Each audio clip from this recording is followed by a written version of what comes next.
All right, well, good afternoon, Barcelona. Welcome to the new era of IoT Talk. My name is Kevin Hilscher. I am the product leader for our Device Trust or IoT portfolio of products here at DigiCert. I'd like to introduce Dave Roche. Hey guys, I'm Dave Roche. I look after product for DigiCert in our Software Trust division and work very closely with Kevin on securing IoT devices and the software that runs on it. Great. Awesome. Well, today we want to talk a little bit about where IoT is and where it's going. And, you know, since the term was coined over 20 years ago, a lot has changed. DigiCert has been known classically as a PKI and a CA and involved in securing the internet. Since its inception, DigiCert has been well known for doing that. But if we kind of fast forward to 2015, actually DigiCert's been involved in securing the Internet of Things for many years as well. And we've got a lot of experience in the game doing that. And after launching IoT Device Manager, we rebranded the product to IoT Trust Manager, and it's used by many, many customers today. And we've got literally billions of certificates living on IoT devices through this product today. But if we fast forward a little bit more, in 2022, DigiCert acquired Mocana. Who's heard of Mocana, the brand, the company, anyone? So DigiCert acquired Mocana for a product called largely the Trust Core Software Developer Kit. It is basically an embedded C developer kit that provides a security toolkit. Think OpenSSL plus SCEP client, S clients, all sorts of things that a typical embedded developer would need to do on a device to do the security programming on a device. And so we acquired that product from Mocana and brought that into our Device Trust portfolio. But if we move forward to today, there's still a lot to do. So there's a more evolving threats. There's threats posed by post-quantum computing. We fully expect PQC computers, post-quantum computers, to break all classical algorithms in the next 3 to 10 years. We see threats from IoT related to AI and supply chain threats. And so moving forward to today, that's why we're here at IoT World Congress to really announce a new product that we're building and we're going to share more about that really helps OEMs and connected product companies address some of these challenges. So what are these challenges in more detail? So what we see is a lot of challenges in kind of 3 categories. Supply chain, managing supply chain risks for hardware, managing distribution of keys and certificates to devices and third-party manufacturers, because most connected product companies do not manufacture their own products. There's a lot of challenges related to regulatory compliance, and we'll go a little bit deeper in that. Some of you may have been in the earlier sessions here in this room on NIS2, for example. That's just one example. International standards around radio, FIPS, FCC requirements, electrical requirements on your devices.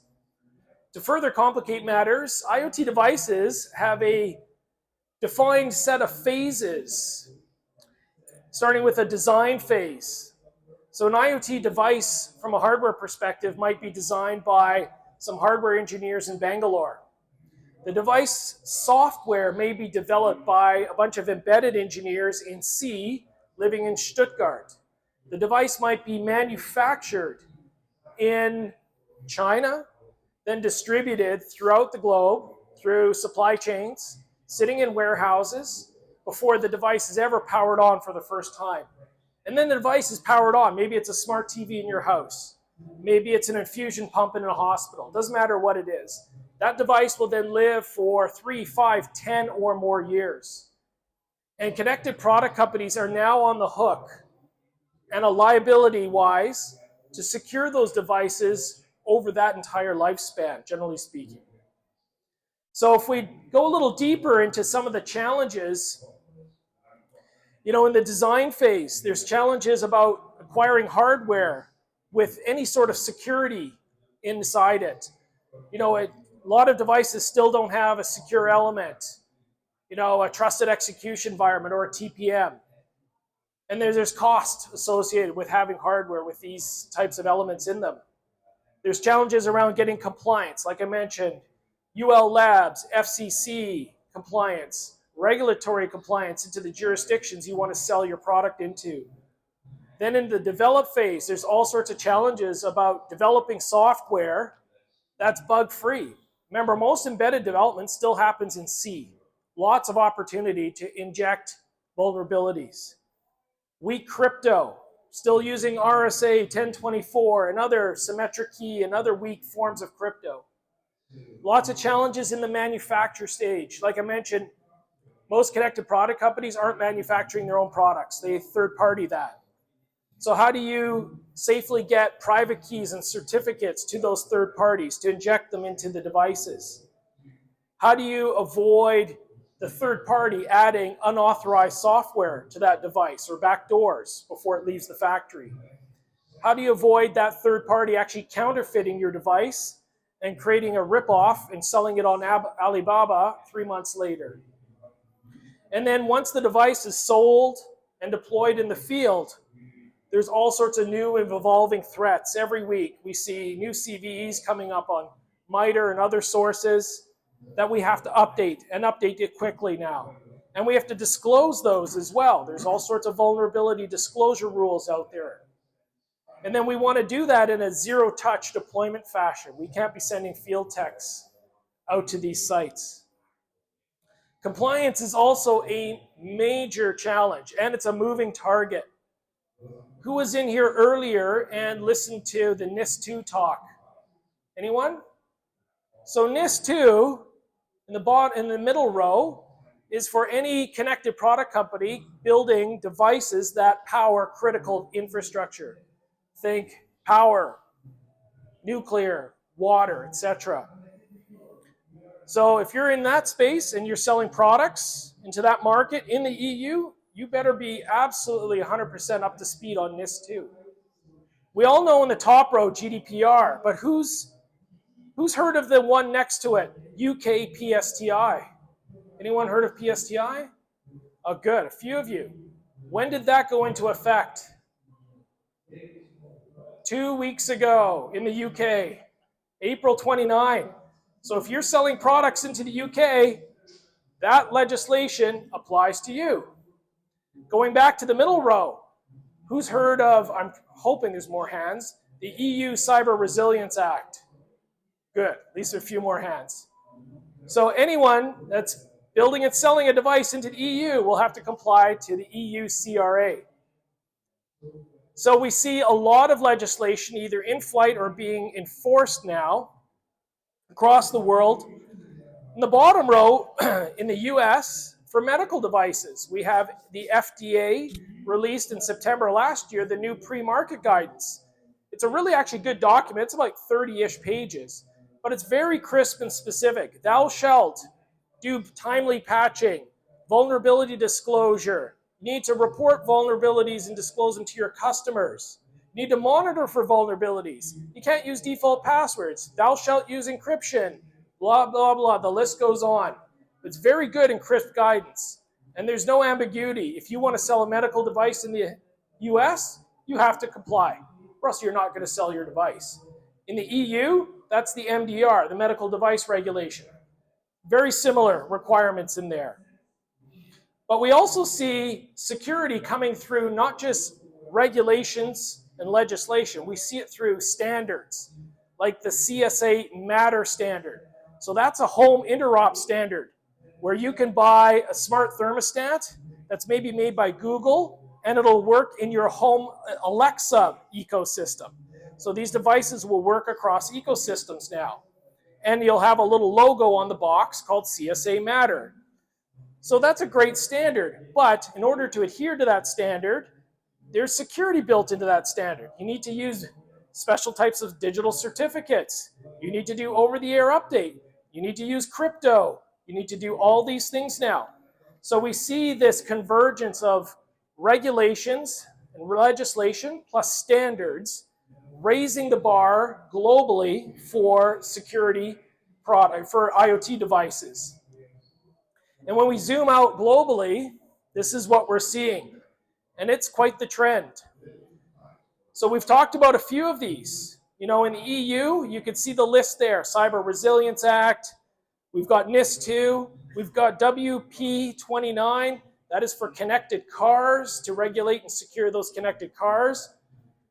If anyone saw the movie Leave the World Behind on Netflix, where all those Teslas pile up on the interstate, that rule, that legislation is essentially, you know, the reason, right? But so interestingly, we see it in other markets. So Singapore has their own IoT security labeling scheme. So if you're selling devices in Singapore, you have to comply with that. Now, as a connected product company, you might be thinking, oh my gosh, that's a lot of regulation I need to go through and worry about. Luckily, there are a lot of commonality to them. And now we're starting to see some mutual arrangements going on. For example, the CSA that produced the Matter specification has a product security working group and a certification service now where you can submit a device, get it certified with Singapore's labeling scheme, and they're just in negotiations in the US for the Cyber Trust Mark. That's a similar voluntary regulation for consumer devices in the US. We'll see how many vendors and connected product companies go that path, but at least it's a step in the right direction, but it's voluntary. Versus the EU CRA is mandatory. It covers all devices being sold in the EU that aren't already under some sort of regulation, and it carries big teeth. Big fines, up to 2.5% of worldwide revenue if you don't comply. So this is a trend that's accelerating, and a lot of this is becoming mandatory, not voluntary anymore. So point is, we at DigiCert have been involved in a lot of these groups. We've been part of the CSA, we're part of the C2PA, we're part of CSA's Aliro, the door lock standard that's coming out. We're part of the SAE in terms of the plug and charge standards around security and charging stations.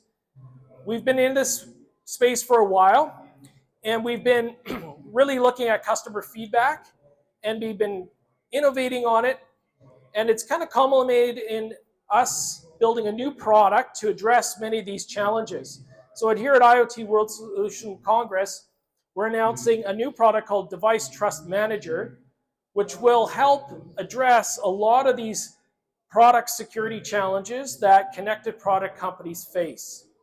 Because we want connected product companies to focus on building a superior connected product and getting it to market as fast as possible, and not focus on security plumbing. It's required, but it's something we want to help accelerate with our customers. So what's inside Device Trust Manager? So there's a number of capabilities that we built into the product, pulling from these different regulations. Like I said, there's commonality there. So one of the things that was common is the need to update devices. So we have a full over-the-air update solution in the product that can update devices at scale. And of course, to update devices, you need to be able to communicate with those devices. So we, using our TrustCore product, we have built an agent that sits on the devices, can sit on RTOS and Linux devices, different form factors, different memory compute, that basically does all the security lifecycle work that you would need on the device. It'll rotate keys, certificates, renew certificates, provide support for post-quantum computing algorithms. So if you have devices that you're shipping today with RSA, and they come up in 3 years and boot up for the first time, they may boot up in the world where RSA is broken, and you now need to switch over to dilithium, for example. So being able to update the crypto as those devices come up for the first time. We also have the ability through another DigiCert product called Software Trust Manager, which Dave will speak to scan, sign, and generate SBOMs. So not only are we going to scan your source code through your CI/CD process, we'll list all the vulnerabilities. Your developers can remedy those.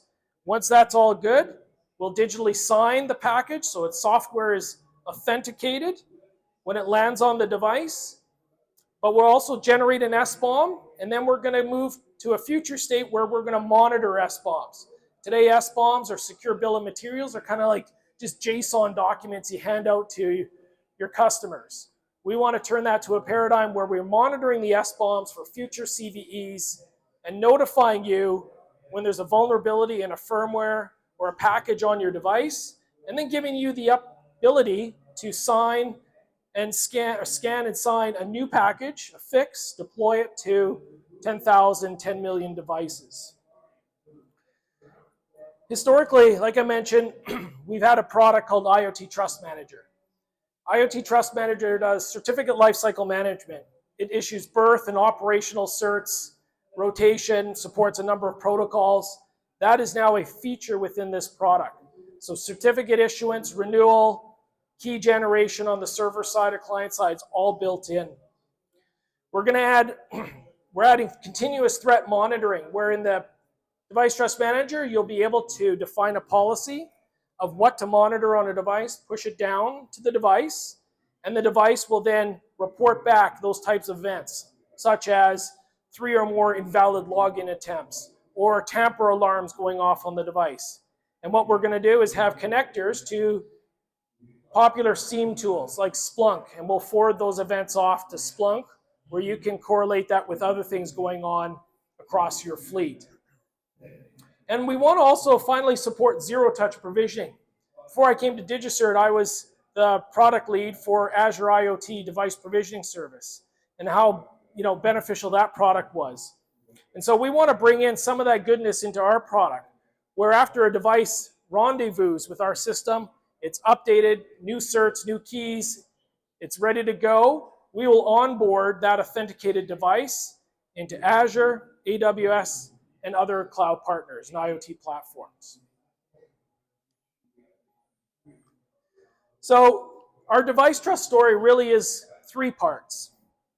It's the Trust Core SDK, which is our embedded software developer kit, totally written in C. You get the source code with the product. It's got support for RSA, elliptical curve, dilithium support, which is one of the new NIST post-quantum computing algorithms that's out there. It's got TLS 1.3, DTLS 1.3 support. It's everything you need to do security on a device. And we can cross-compile it to almost any kind of device. It's also FIPS certified for sales to US government, and we're getting FIPS 140-3 right now as well. The second part of that is Software Trust Manager, which Dave will get into in a moment, which again provides that software authenticity, right? Scanned and signed software from your developers is the only software running on that device. And then Dave will talk a little bit more about SBOMs and the importance of SBOMs. And then the new platform, Device Trust Manager, which does, like I mentioned, over-the-air updates, device provisioning, single batch of the devices, just-in-time provisioning of devices, real-time monitoring, full certificate lifecycle management, and support for a variety of protocols: EST, SCEP, ACME, CMP v2, REST, and MQTT. And actually, on the MQTT side, what we've done is built a full MQTT client into the Trust Core SDK. So you can use the same client to talk to AWS or Azure. And on the server side, we've partnered with HiveMQ, probably the leader in the world in MQTT brokering. And inside Device Trust Manager, we've embedded HiveMQ as the full brokering solution because they bring that scale and that battle-tested platform to the market. So Device Trust Manager relies on HiveMQ for all cloud-to-device and device-to-cloud communications over MQTT5. So to kind of sum up, Device Trust Manager really helps with those 4 phases that we talked about. in helping solve key challenges in the design, the develop, build, and manufacture phase, or the deploy phase as well. But it does this also in concert with DigiCert's Software Trust Manager, which Dave will talk about. So Dave, tell us a little bit about how Software Manager works and supports device trust. Sure. Yeah, thanks, Kevin. So in terms of software trust, then of course, smart devices are only getting smarter, and a lot of that is down to the software that is running on it, right? So we have embedded software, but also a lot of connected devices, smart devices now have their own UI. So that may not, that would be running a different type of software. And so, everything from the phone in your pocket to the car in your driveway, they have different life cycles. My phone, I might replace it every couple of years, the car a little bit longer, but there's devices which you won't want to replace that quickly, right? If you have an EV car, hopefully the charger on your wall outside your house is something that will live a bit longer than that. If you have to travel and you have to go to the hospital because you're not well, you need to use an infusion pump or something like that, then that's a device that could be there for decades. So the devices themselves, which don't get replaced as often, it's the software on them that is getting replaced and updated frequently. Sometimes to deliver new features, other times to keep those devices secure. As Kevin mentioned, because there's dependencies on open source libraries, third-party dependencies that have to be patched from time to time. I'm having a bit of a debate with my wife at home at the moment. We have a nice coffee machine, and the new version of that has a UI on it. I'm insistent that that coffee machine is going to make better coffee if I can use the UI on the product. My wife thinks the machine is fine. So we're working through that at the moment. But, that's the kind of debate you have about whether or not you need to update the software or whether it's the device itself that needs an update. In terms of how we dovetail with Device Trust Manager from Kevin, we're focusing in on the develop and the deploy aspects of securing the software that runs on the devices. So from the development perspective, again, making sure that the software is free from vulnerability, free from malware. You can do that by checking the product, by doing integrations with partners that we have for software composition analysis, and also looking at the package itself, where we can reverse engineer that, explode it, and look at what the software is made up of after the build has been done. In terms of deployment, then, you want to make sure that the software you're shipping down to the device is tamper resistant. You can identify it, it's come from the right source, and therefore you can trust it, right? You don't want somebody just shipping software down that they've developed. You want to be able to identify it's from the right location, and therefore when you install it, it can be trustworthy. And of course, like Kevin mentioned earlier, software bills and materials are bringing transparency to that space. So being able to understand what it's made up of. Now, your customers may not make decisions based on that. You will have to supply them to some industries that are regulated, like the Food and Drug Administration for all healthcare and medical devices. Payment cards industry is introducing their own regulations for all financial institutions from March of next year. Software bills and materials will have to be provided for all financial software products. So industries are following each other. They're copying what they're doing because these best practices are starting to show and bear some fruit. So, from DigiCert's perspective, we're not trying to boil the ocean in terms of secure the software supply chain itself. We're focusing in on some key areas that we think we can help to ensure software is secure when it's being shipped to devices. So the first thing you want to make sure that you do from a software perspective is try and identify any vulnerabilities and malware as often as you can, right? So you can do that at the source code level by checking for, by doing software composition analysis and checking for vulnerabilities in terms of third-party and open source libraries. And also then being able to check during the build process after you've compiled and packaged up the software that nothing got injected and introduced during the build process. Okay, so being able to check that before and after and often is an excellent way of ensuring that the software you produce is going to be high quality. Again, so kind of think about it from an analogy perspective. Software composition analysis is like your continuous assessment throughout your college year. The static binary analysis that you do after it's built is like the final exam at the end of the year. So you do that just before you release the software. Tamper resistance, otherwise known as code signing, has been around since the early 90s. And what that does is it ensures that the software that you ship, when it lands on the device, can be verified that nothing was tampered with, nothing was injected in the software during transit. It also helps to identify it came from the right source, because you can use private PKI or public PKI to identify who the author is, who signed the software, and where did it come from. So you're able to do that authenticity, that verifiability throughout the deployment of software as you're doing updates on that device as it's in the field. And then the transparency perspective, so reducing risk through making your software transparent, right? But also operationalizing that. Kevin talked about that earlier on.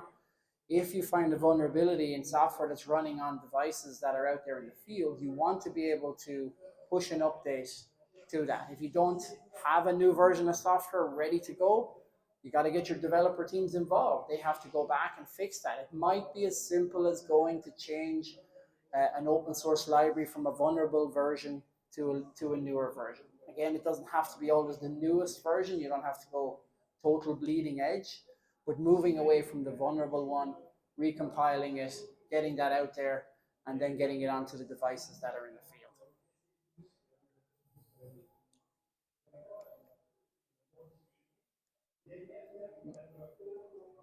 Sorry, went a bit quick there.